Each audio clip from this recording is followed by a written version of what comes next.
La louveterie, c'est pour moi quelque chose qui est arrivé il y a très très longtemps. Pendant 25 ans, j'ai fait que ça. Ah ouais, il y en a à qui ça peut déplaire. Puis il y en a qui vont dire, faut pas s'arrêter. Mais pendant 25 ans, ben voilà, je me suis occupé du loup.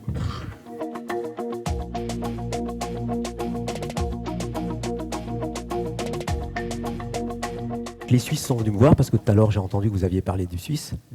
Pourquoi ? Parce qu'ils avaient besoin de savoir comment je m'y serais pris avant de le faire. Et puis, c'est parti.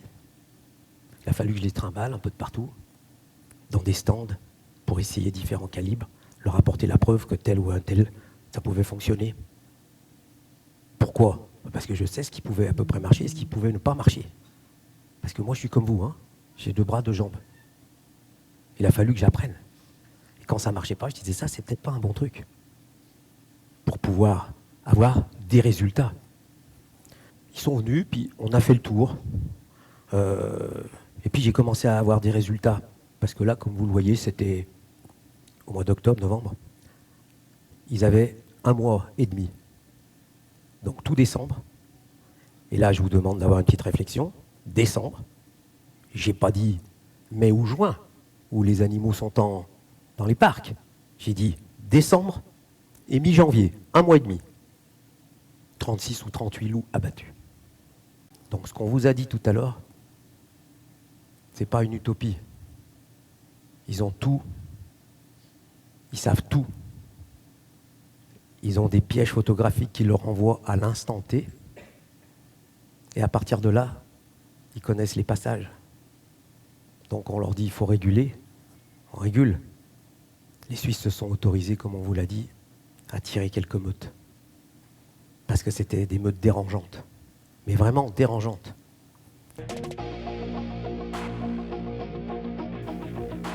Que quand je dis, je n'irai pas effaroucher un loup. Effaroucher, c'est au moyen sonore, vidéo, dans tous les cas, non létaux. Je ne veux pas retomber il y a 20 ans en arrière, où on essayait, avec des copains bergers, de leur mettre de la musique toute la nuit. Et que pendant 2 jours, ils ne venaient pas. Mais que le 3e jour, ils attaquaient pareil.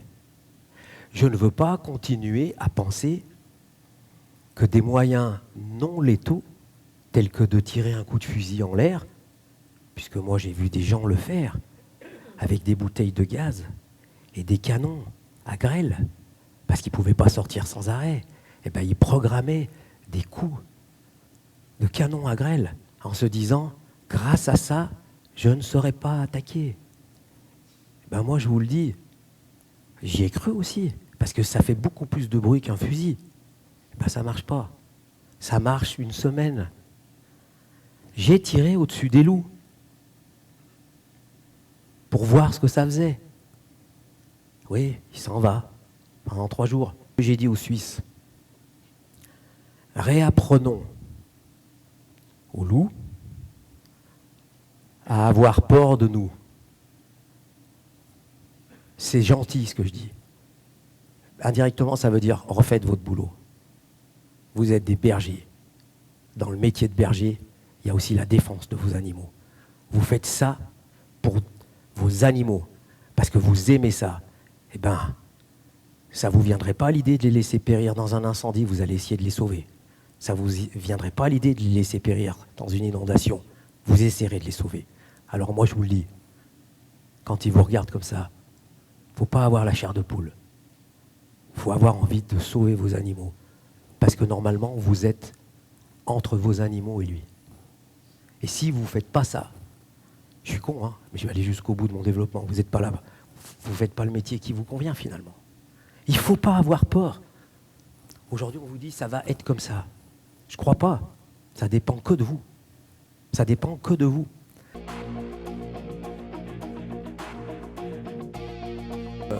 Les conditions maintenant sur les TDS et sur les TDR. Ce qui me gêne, c'est le deuxième, c'est TDR, j'en ai parlé ce matin. Croyez-vous que d'attendre que le loup ait consommé 3 fois dans votre troupeau pour lever le doigt et dire s'il vous plaît, vous pouvez me faire un tir de défense renforcé parce que j'ai bien été prédaté 3 fois, c'est une solution? Non. Moi, mon chien, quand il monte sur le canapé, ben, il prend un coup de pied à la première fois. Si vous le laissez monter 3 fois, à la 3e fois, quand vous lui dites descends, il dit mais ça va pas. Tu m'as laissé faire pendant 3 fois. Donc je considère que c'est pas très, c'est pas très judicieux. Au fil du temps, de ce que j'ai pu constater, de ce que j'ai pu voir à travers le comportement des loups lors des attaques, pourquoi attendre qu'au bout de 3 fois, qu'il ait appris à sauter une clôture électrique, parce qu'au début, il ne savait peut-être pas, qu'il ait appris à faire un tas de choses. Au bout de 3 fois, on vous dit on va vous déclencher un TDR. Moi, je trouve que c'est peut-être un peu dommage. Ce que je voulais vous dire, c'est que le TDS, c'est le tir de défense simple. C'est celui qu'on vous autorise. Attention, je ne suis pas en train de dire que vous devez exécuter. Vous devez peut-être déléguer à quelqu'un. Tout à l'heure, on parlait du permis de chasse. Je ne sais pas où est le monsieur qui voulait... Ah, dommage, j'aurais pu lui répondre. Oui, le permis de chasse, le problème, c'est qu'on est un peu contraint de l'avoir parce que dedans, il y a une assurance. Et je vous conseille quand même, lorsque vous utilisez une arme, même si c'est chez vous, c'est d'avoir le permis de l'année en cours pour que la validation de l'assurance vous couvre.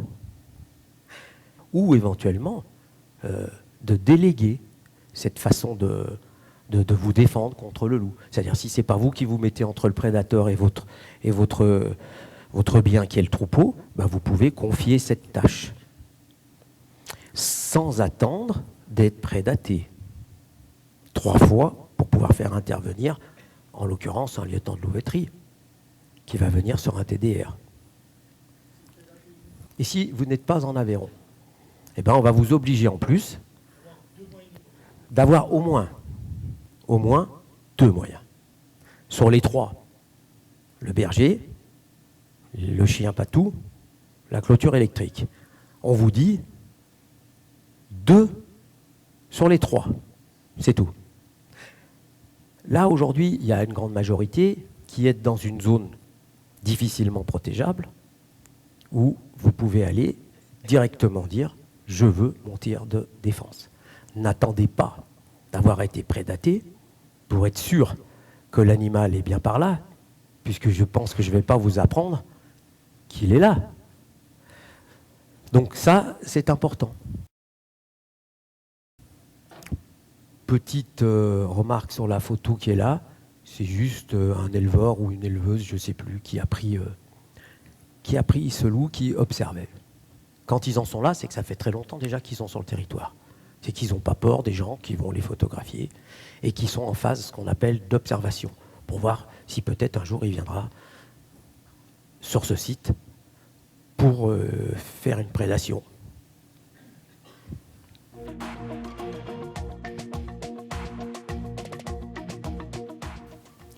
Alors, voilà, depuis février 2024, ce qui va fixer les conditions de l'exécution du tir que vous pouvez demander. Ici, vous pouvez voir que les conditions de tir suivantes doivent être impérativement respectées. Pour un tir de défense simple, moi je vous le dis, oubliez à un moment le tir de défense renforcé. C'est quand vous ne saurez pas faire, vous ne saurez plus faire, vous serez fatigué d'avoir essayé de faire en défense simple ou d'avoir donné à des collègues la possibilité de faire pour vous, que vous serez bien content, sans doute, d'utiliser le tir de défense renforcé. Si vous n'utilisez pas le tir de défense simple et que vous attendez, je vous l'ai dit, vous allez droit dans le mur parce que vous éduquez le loup à vous mordre 3 fois avant de lui taper dessus. Vous pouvez utiliser un dispositif de repérage utilisant la technologie d'amplification de la lumière ou de la détection thermique, c'est ce que je vous ai emmené. Attention, vous devez utiliser une arme, mais ça tout le monde le sait, c'est une arme de catégorie C, c'est une arme de chasse, une carabine avec une lunette ou un fusil de chasse. Ça marche, hein? Tout est accepté, il faut juste avoir une arme de catégorie C. Vous ne pouvez pas utiliser de silencieux, c'est-à-dire le dispositif de réduction de son que tous les chasseurs utilisent quasiment pour ne pas se faire mal aux oreilles en Europe. Et attention, ne mettez pas une lunette thermique. Seuls les lieutenants de louveterie ou les agents de l'OFB peuvent mettre ça sur leurs armes.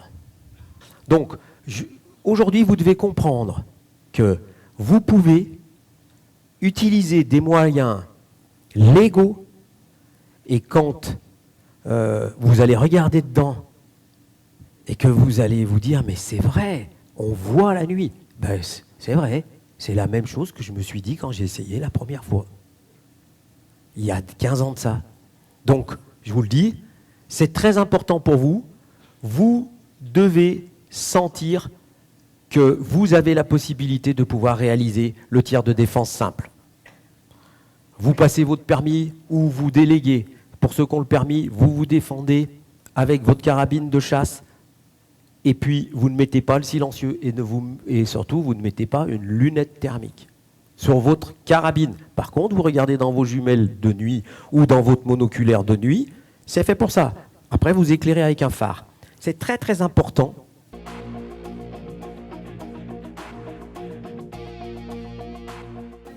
Le tir de nuit peut être effectué qu'après identification formelle.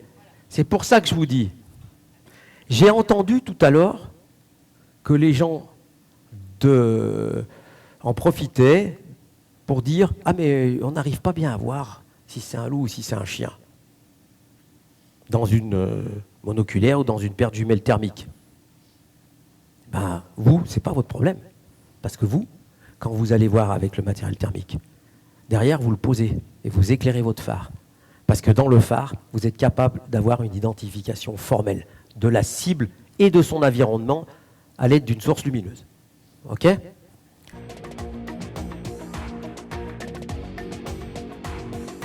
Si vos brebis, vous les sentez nerveuses, s'il y a des choses, elles sont incontrôlables, c'est pas comme d'habitude. Vous pouvez commencer à vous dire, tiens, il y a peut-être quelque chose. Mais, pour en être sûr, vous allez faire comme les Suisses. Vous allez devoir utiliser les pièges photographiques. Alors, il y a le piège photographique normal. Ça fait longtemps qu'il existe celui-là. C'est normal, c'est un truc qu'on pose, puis on va relever au bout d'un mois.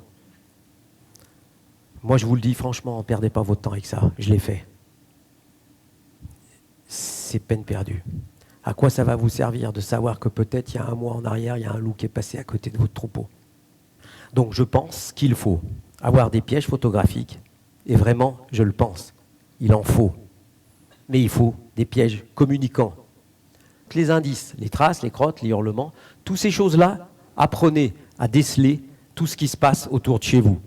C'est très très important. Ça, et le piège photographique, à partir de là,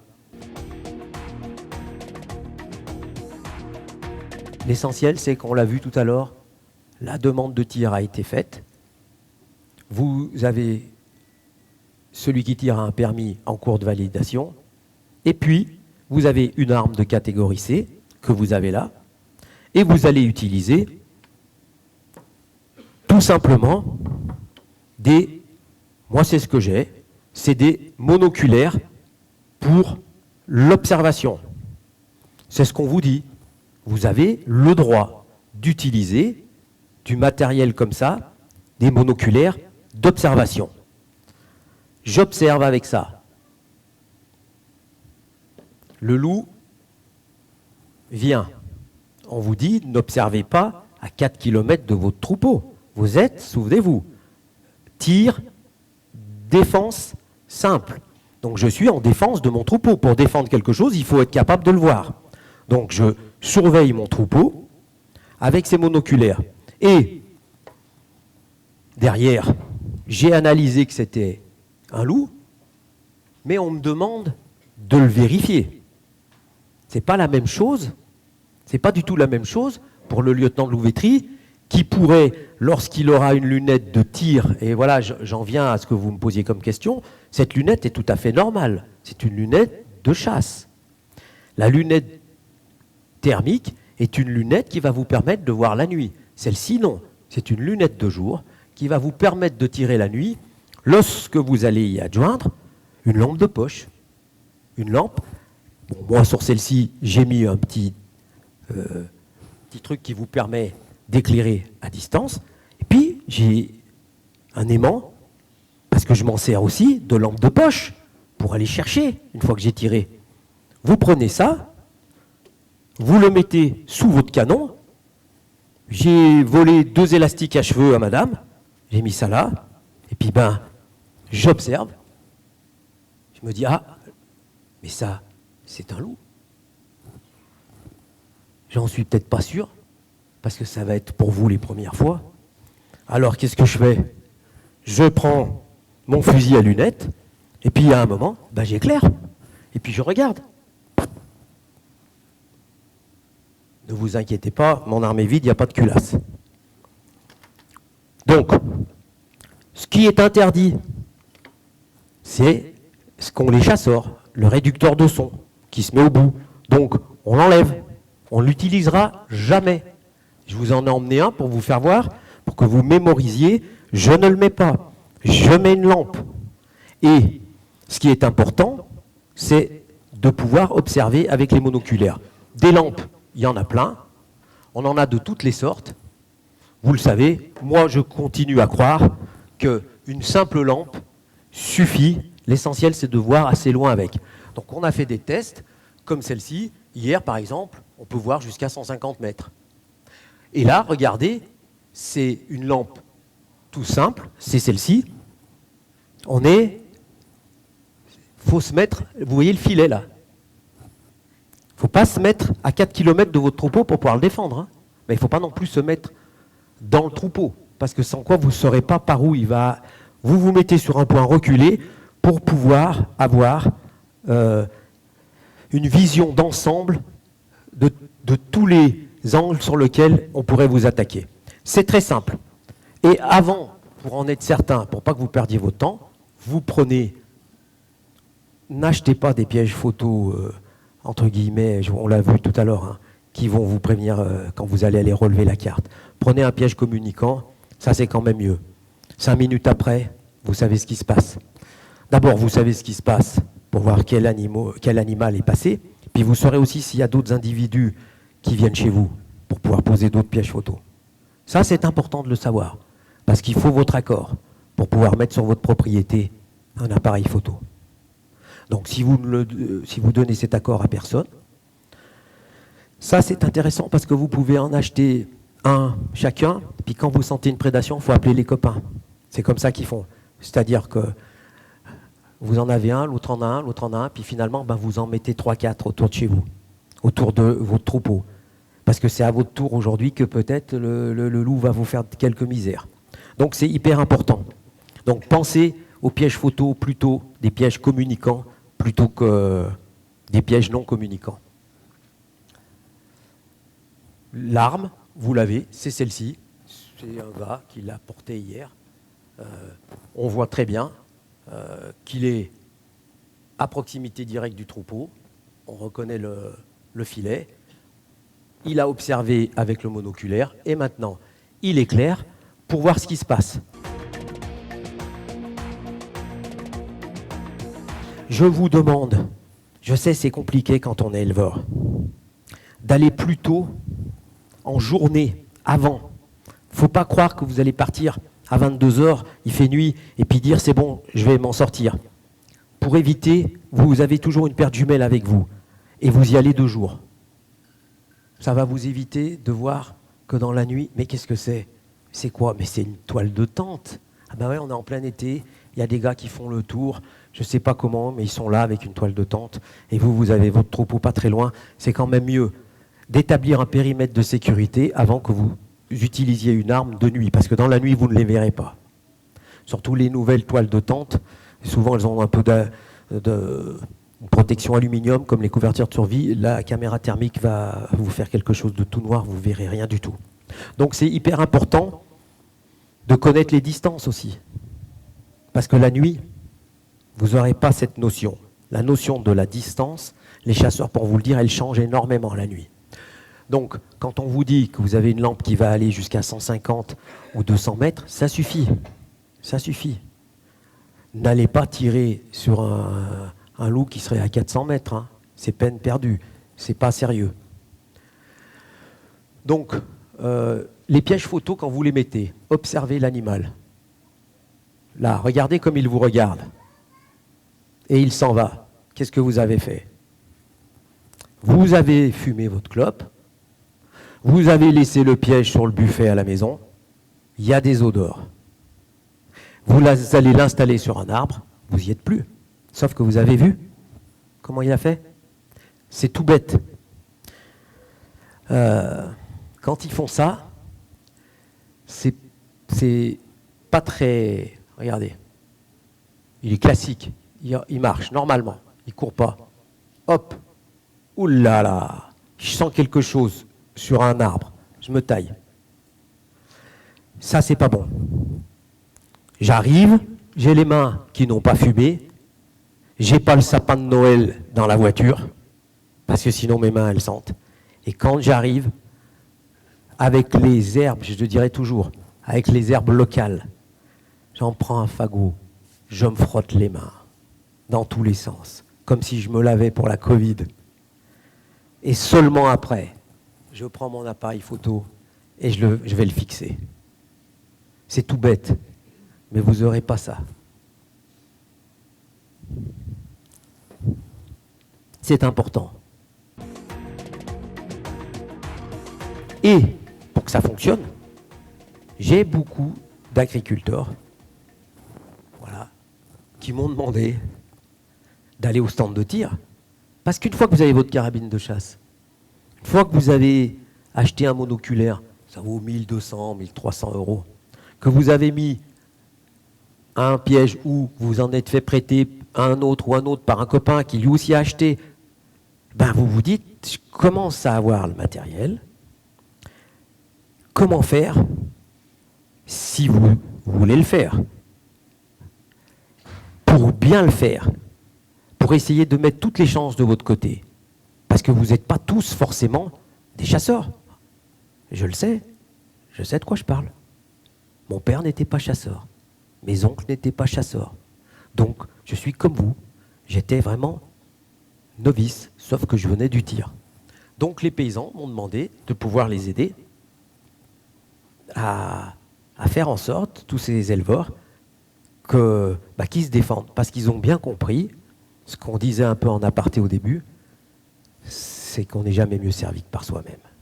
Au bout d'un moment, c'est quand même une réalité.